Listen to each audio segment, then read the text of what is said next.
The A to Z Mysteries, the Jaguar's Jewel.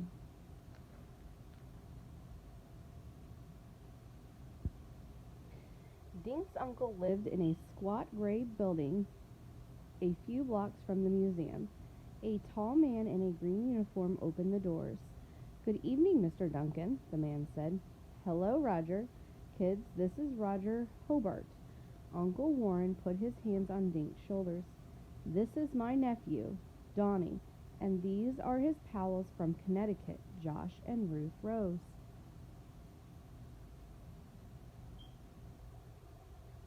Sorry, I'm making sure you can see that.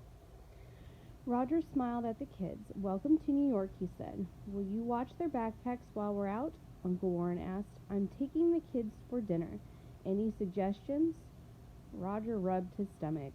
"How about the Panda Palace for Chinese?" "Perfect," Uncle Warren said. "How about it, kids?" "I've never eaten Chinese food," Josh said. "What's it like?" "Delicious.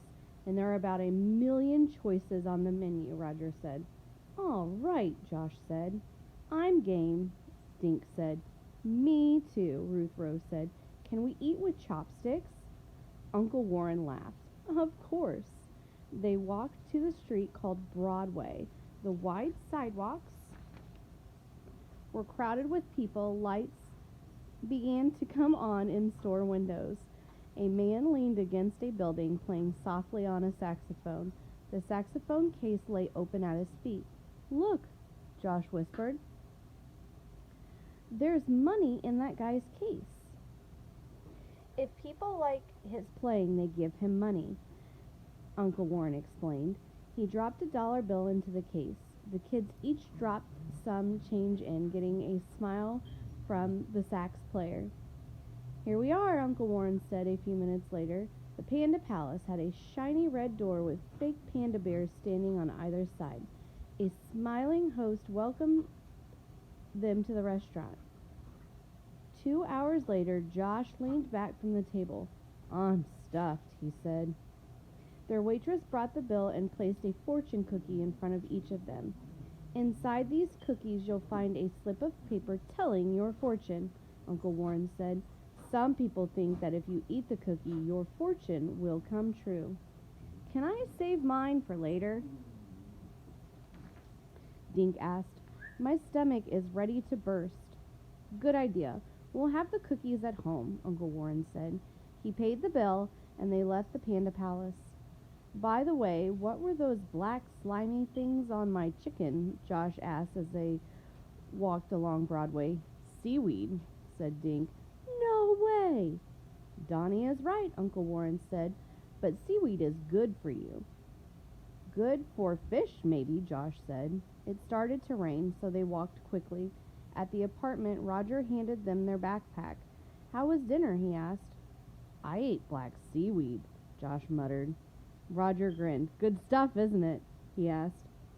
Uncle Warren and the kids rode the elevator to the 10th floor, then walked down the hall to a gray door. "Welcome to my little apartment," Uncle Warren said as he led them inside. Uncle Warren's living room was filled with old, comfortable-looking furniture. The carpet on the floor was thick and soft. Paintings hung on the white walls between overflowing bookcases. "Neat place, Uncle Warren," Dink said. "Thank you, Donnie. Ruth Rose, you get the guest room," Uncle Warren said.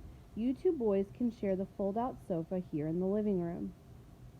When they were all in their pajamas, they gathered around the dining room table to open their fortune cookies.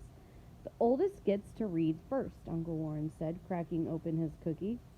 He read his fortune silently, then laughed out loud. "Mine already came true." Sorry. There we go. "It says that I will meet nice people today, and I have." "Me next," Josh said. He broke open his cookie and pulled out the thin paper. He read out loud, "Strange foods will please you." Josh made a face. "I already ate seaweed," he said. "I can't wait to see what's next."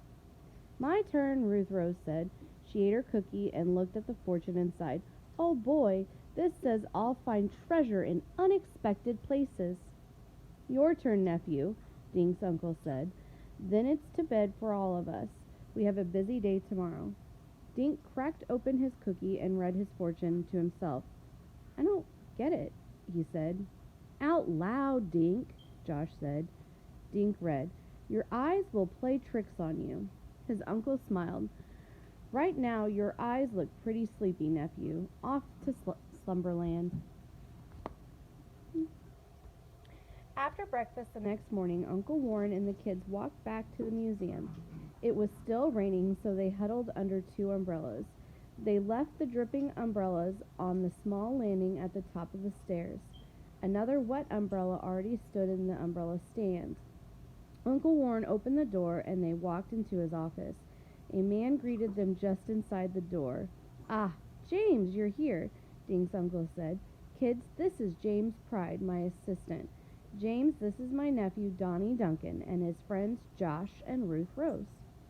James Pride smiled at the kids.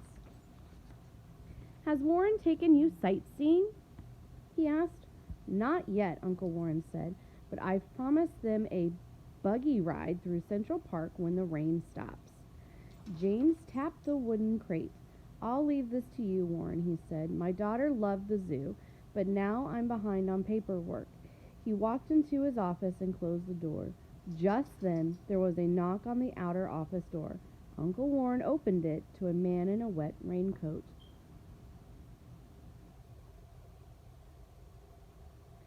I'm Dr. Jeremy Pitts, said the man. I believe Mr. Duncan is expecting me. Indeed I am, Dr. Pitts, Dink's uncle said. He shook the man's hand. Come in and dry off. Care for some tea? No, thank you. I had breakfast at my hotel, Dr. Pitts said. He glanced around the office and walked over to the large crate. I see the treasures have arrived. Yes, the box came in yesterday, Dink's uncle said. Hang up your wet things and we'll get to work. Once more, Uncle Warren pried off the crate's lid. He lifted each piece from the crate and handed it to Dr. Pitts, who carefully removed the wrappings. Using the special magnifying glass, he examined each item, then checked it off a list. The kids helped by rewrapping the treasure. There were several more gold cups and a few carved animals, some pottery, and colorful masks made of jade and feathers. This all looks in fine condition, Dr. Pitts said. He glanced at the list. But where is my Jaguar, Mr. Duncan? Dink's uncle reached down into the crate. Donnie, can you give me a hand? He asked. Dink hurried over, and together they lifted the long, heavy package out of the crate. Place it here, please, Dr. Pitts said. He stood near the right side of Uncle Warren's desk. Watch the fish tank, Donnie, Dink's uncle said as they set the heavy package down on the desk. They all gathered around as Dr. Pitts stripped away the brown paper.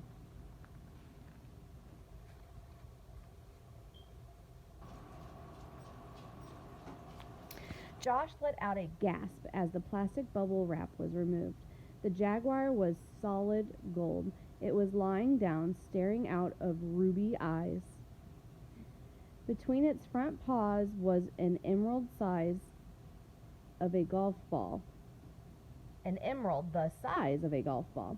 The green jewel blazed under the office lights. Isn't it spectacular, kids? Uncle Warren asked. What workmanship? Dr. Pitts wiped his hands on a handkerchief. Then he stroked the golden cat, feeling each curve and muscle. What's this? He said suddenly, bending over the jewel. Something wrong? Dink's uncle said. Dr. Pitts peered through his magnifying glass at the jewel. A minute later, he raised his head and looked at Dink's uncle. Sir, this stone is a fake.